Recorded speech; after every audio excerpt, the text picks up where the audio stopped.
Standing on business, ain't nothing up on this show. It ain't nothing to turn up, it ain't nothing to turn your click up. Ain't nothing. We turn the jewel up till I get the dollars we bust. Look at them people we don't feel like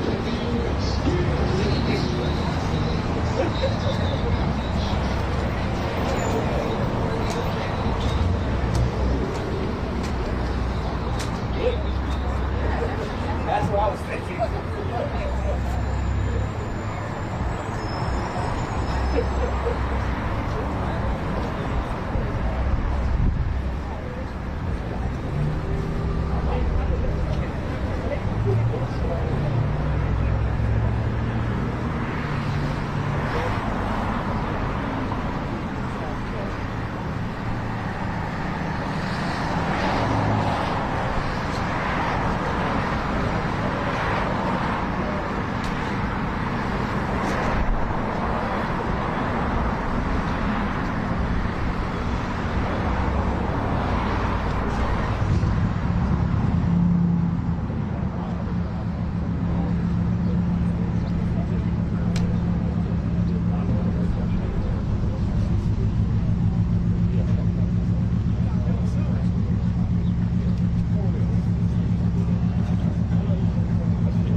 No, you're good. Big Chief, you said it.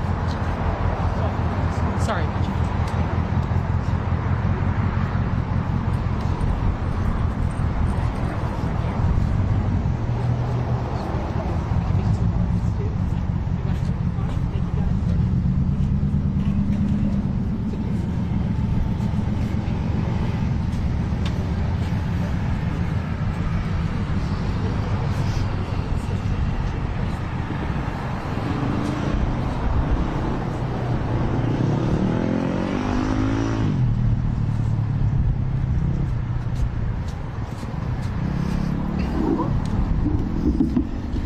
Good afternoon, everyone. My name is Kevin Petrus. I'm a lieutenant with the Charlotte-Mecklenburg Police Department here in Charlotte, North Carolina.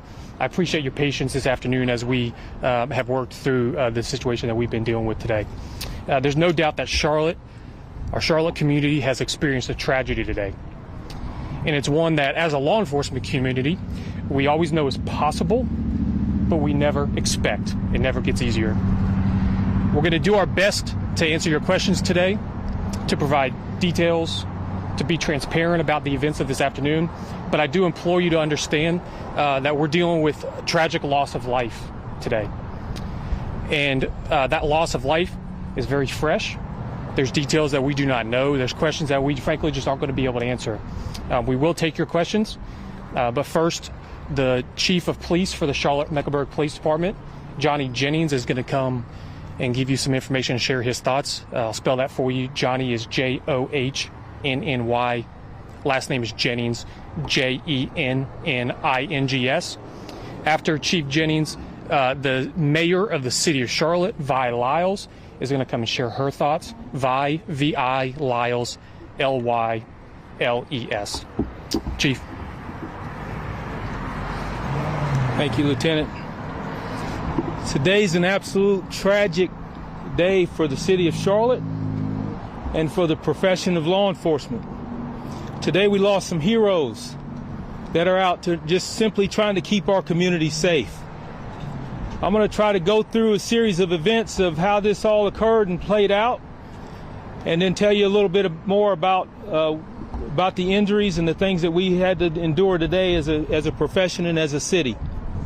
So about 1:30 p.m. this afternoon, the U.S. Marshals Fugitive Task Force went to the 5000 block of Galway Avenue in an attempt to serve a warrant on an individual for possession of firearm by a convicted felon. When they approached that individual, they were met with gunfire. Officers returned gunfire and struck the victim, who was later pronounced deceased in the front yard of the residence. As officers approached that individual, they then received additional gunfire from inside of the residence.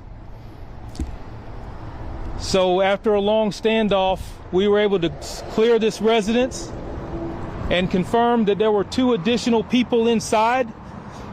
They were both brought to the police station as persons of interest, and we're trying to determine now what exactly occurred inside of the residence. Tragically, there were 3 members of the U.S. Marshals Task Force who were pronounced deceased, and there were 4 CMPD officers who were shot, one being in critical condition, who is now in the hospital fighting for his life. A total of 8 law enforcement officers were shot by the suspects in this house. So we are very early in the investigation. CMPD will lead this investigation.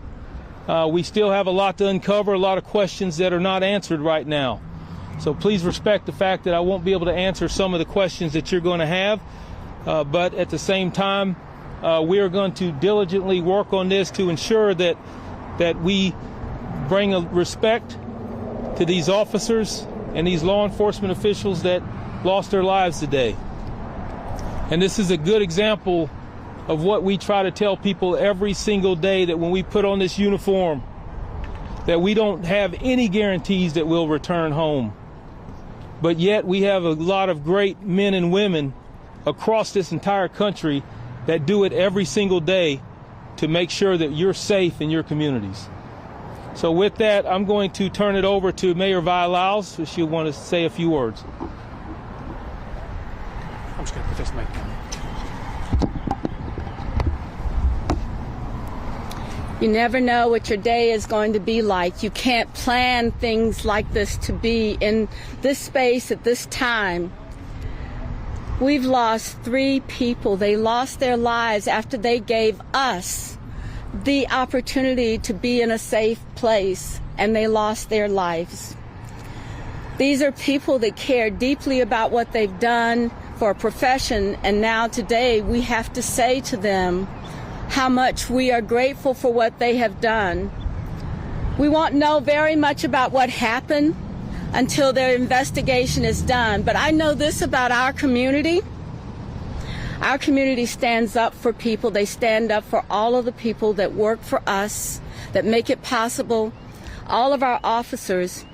If you had a little bit of problem driving around today, I don't think anybody was too worried about that, because we know that there is a reason for this, and there's a reason that everything happens, and sometimes we don't understand it. But at this point, I know that this community will seek understanding. I know that our police department will seek understanding. I want to say this. We're very, very much grateful. Today I heard from the White House about the loss of our officers and the situation that we were having to adjust to. I've heard from Congresswoman Adams as well as Congressman Jeff Jackson. On the way over here, the Speaker of the House, Tim Moore, and the President of our State Senate, Phil Berger, they all talked about what can they do to help us. Now, we may not know what help we need right now today, but we do know that when people reach out to say this is something that is important that has happened, and they want to be a part of whatever we do, because there will be a time that we will commemorate these people that lost their lives. You think about it. Your father, your husband, your friend, your neighbor, all of them were one person like that. And today they're not going home. You know, 3 people. lost their lives today. And the most that I can ask of our community is that we honor and respect them for all the work that they've done, all the work that we will do to make it possible for our city to be safer. Every one of us wants to be in a situation where you get up this morning and get to come back home. And someone didn't today. Keep your prayers, keep your faith. Make sure that these officers who have families have people to reach out and hold them up, because they will need this. And we are a city that will make it possible for them to be this way, to be able to live and know that we honor and respect the loss that they have. Thank you very much for this time. Thank you, Mayor. I want to take just a moment just to clarify. There was a total of 4 CMPD officers that were struck by gunfire today, and 4 task force officers. That's a total of 8 law enforcement officers who were struck by gunfire today. I want to take a minute to recognize the people standing behind us here today. The first responder community, the government organizations that stand behind me. This is a community within the community, and it's incredible the bond that we have, and it's demonstrated in no other way like it is in moments of crisis and in moments of tragedy like the one that occurred today. So to recognize the people that are with me today, we have the Charlotte Fire Department, Medic, Department of Homeland Security, Federal Bureau of Investigation, Department of Alcohol, Tobacco, Firearms, U.S. Marshals, Mecklenburg County District Attorney's Office, North Carolina Highway Patrol, and I sure hope I didn't leave anybody off the list. But for on their behalf, I want to thank you for being here, and on behalf of all the men and women that they represent who answer the call, especially when tragedy strikes, I want to thank them. Any questions that you have, Chief Jennings and Mayor Lyers are available. Chief Jennings, you mentioned that these marshals were serving a warrant for a convicted felon with a weapon. Yes. Knowing that they're going into a situation where they know that someone has a weapon, how does that change the way that they respond, if at all? Well, it certainly changes the response. The question is, how does it change the response when you're going into a residence where someone has a history of having a weapon? And let me just be clear, the U.S. Marshal Service, their fugitive task force is comprised of surrounding agencies. So there are multiple agencies that are involved with the fugitive task force with the Marshal Service. The Charlotte-Mecklenburg Police Department is a member of the U.S. Marshals task force as well. So anytime you are dealing with someone who is a convicted felon and who has been caught previously with a firearm, it does raise concerns and raise awareness when you are responding. So when they do that, part of the reason the task force is such an imperative part of what we do every single day is because they have extensive training and they train together to be able to deal with these kind of situations. It's always going to be something that's on the forefront of their thought process when you're going after Charlotte's most dangerous people. And unfortunately today was something tragic that we never want to see. I never want to stand in front of you today to talk about an incident such something this tragic. It's really heartbreaking. Yes.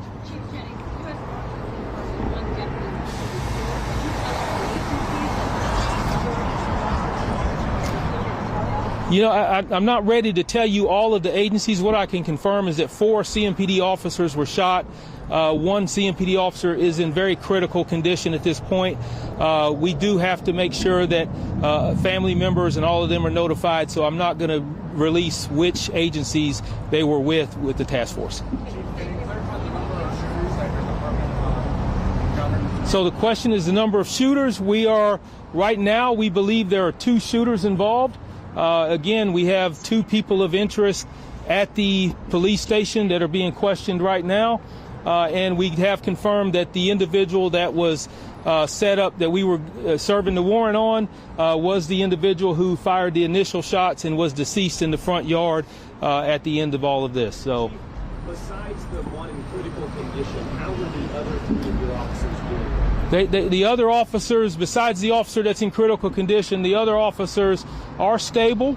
The degree of injuries are varying, anywhere from a graze wound to a wound that requires a little bit more attention, but they are stable and expected to be okay. And can you say if any of your officers who are shot in this, were they responding patrol officers? Were they SWAT officers? Yes, I can confirm that we do have a sergeant who is assigned to the task force who was on the scene.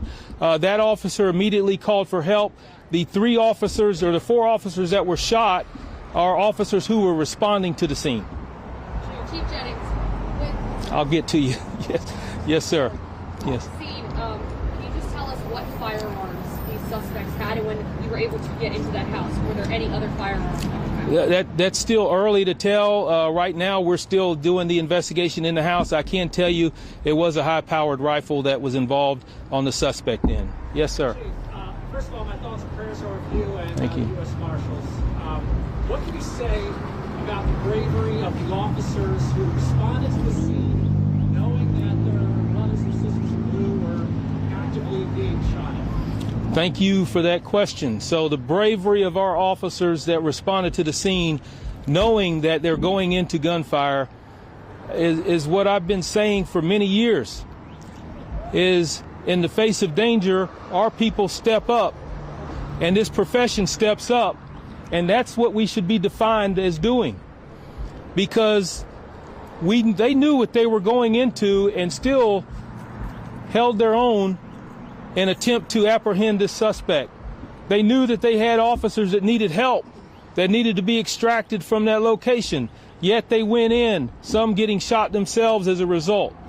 So the bravery, the heroism, everything that goes down with that defines what our profession is, our people demonstrated that today, and I couldn't be more proud of the response.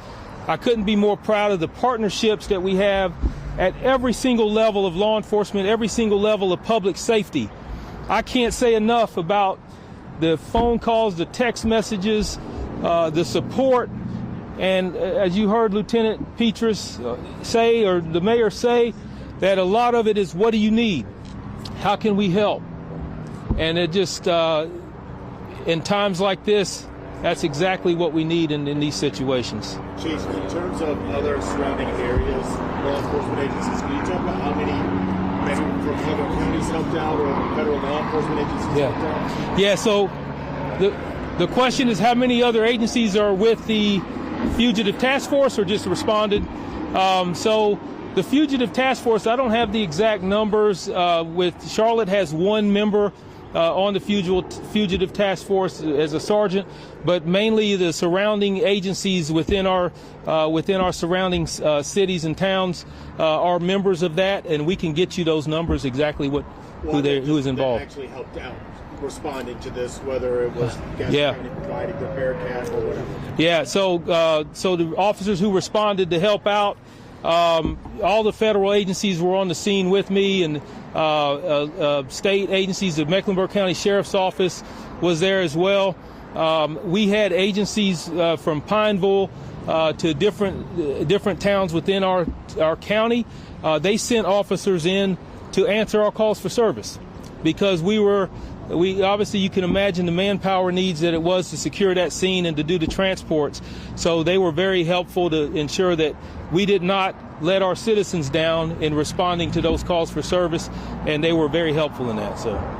Chief Jennings, were there children in the house at the time of this, while the warrant was being served? No children in the house. There was 1 juvenile that we did get out of the house, though. Yes. You said the suspect used a high-powered rifle. Can you provide any information on what type of ammunition was used by the suspect or suspects? Not right now. The type of ammunition, that's still part of the investigation.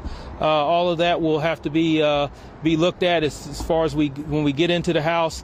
Also recover any projectiles that might have been taken out as treatment to the officers. So there's a lot that we still have to uncover. We're not there yet. Chief, can you speak to the choice of the time to execute this warrant? Given that there were schools in session, was that taken into consideration as to whether this was an appropriate time? So the question is whether this was an appropriate time to serve a warrant. I will tell you. Hold on.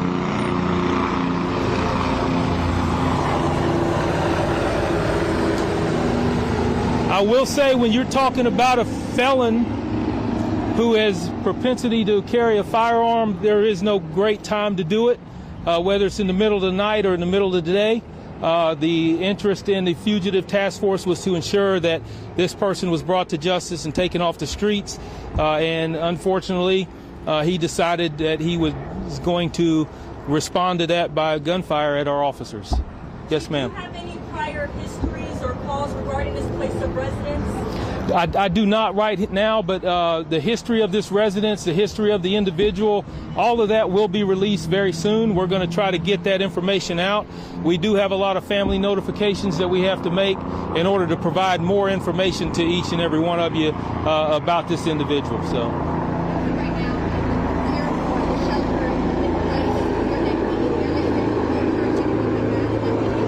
Yeah, so the question is right now, is the shelter in place open? Is the area okay to go back to normal duties? Yes, we're going to be at the residence processing the crime scene probably for several hours.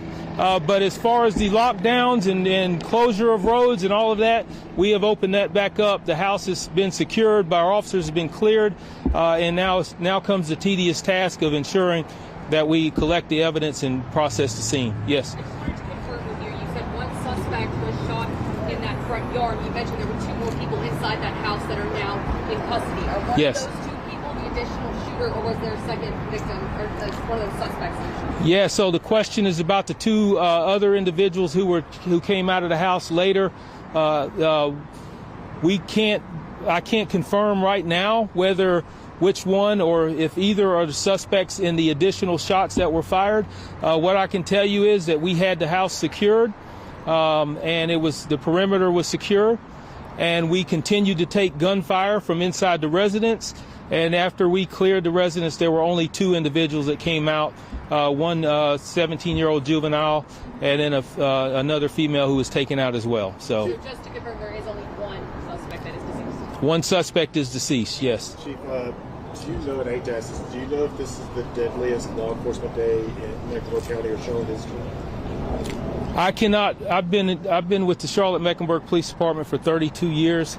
I can't remember an incident where 3 law enforcement officers were, and also 3 that were killed in the same incident, as well as 1 in critical condition and additional that were shot and injured. So to me, it's the most tragic one that I've been involved in. I don't know historically.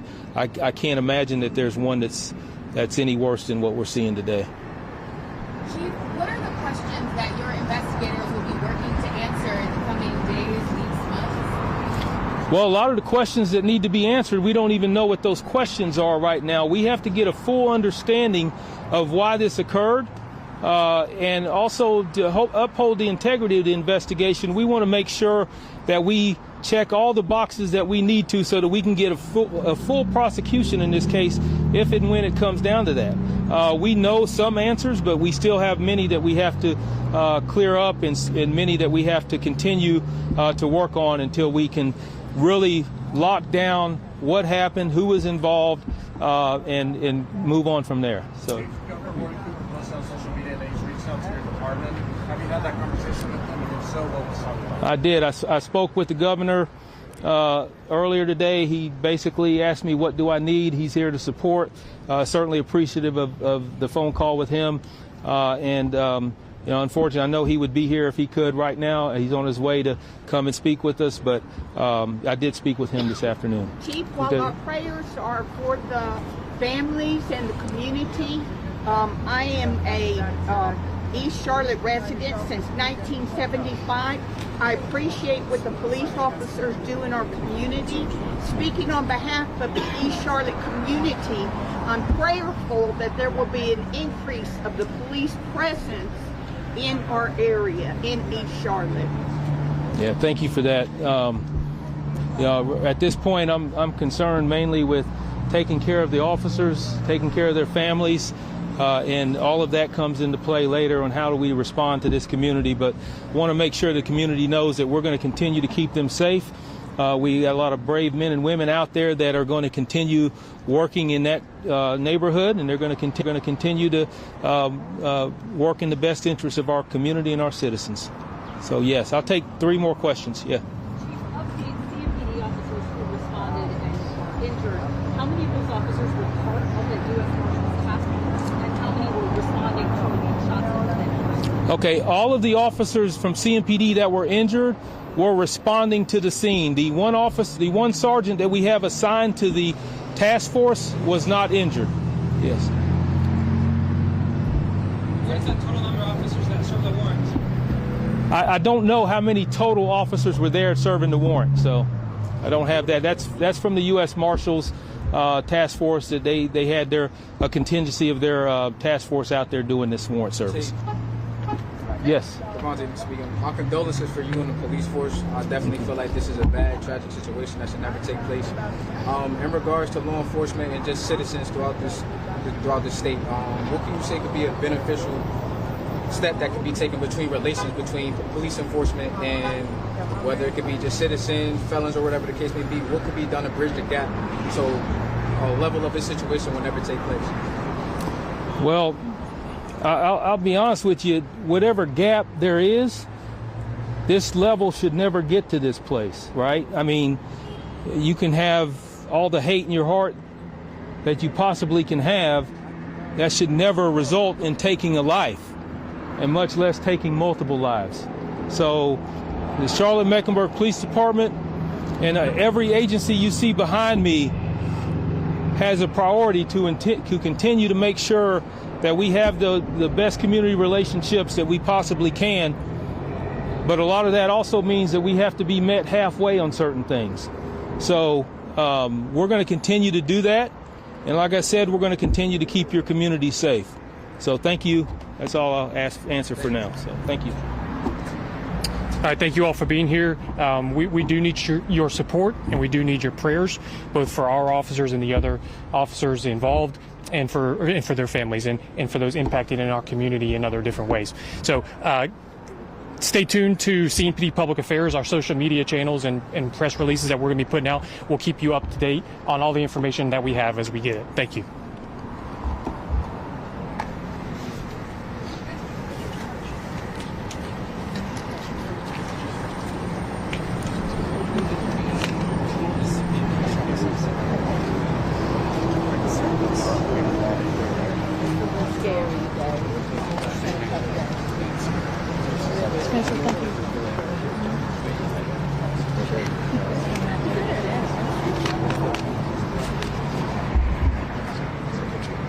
Kevin,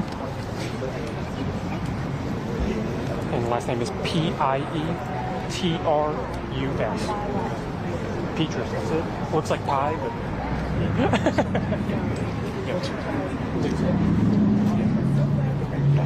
Public Affairs. Yep.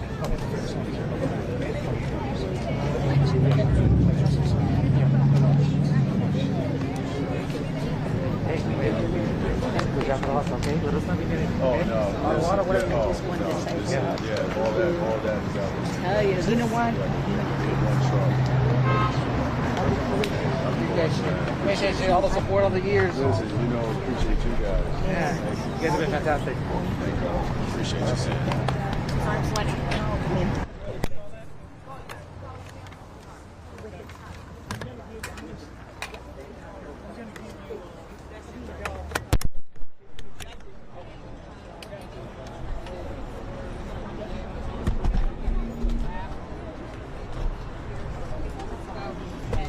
Yeah. With us. She's very excited that this is a very sad day.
Okay.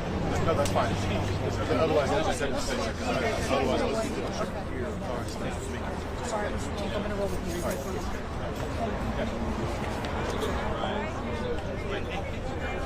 right.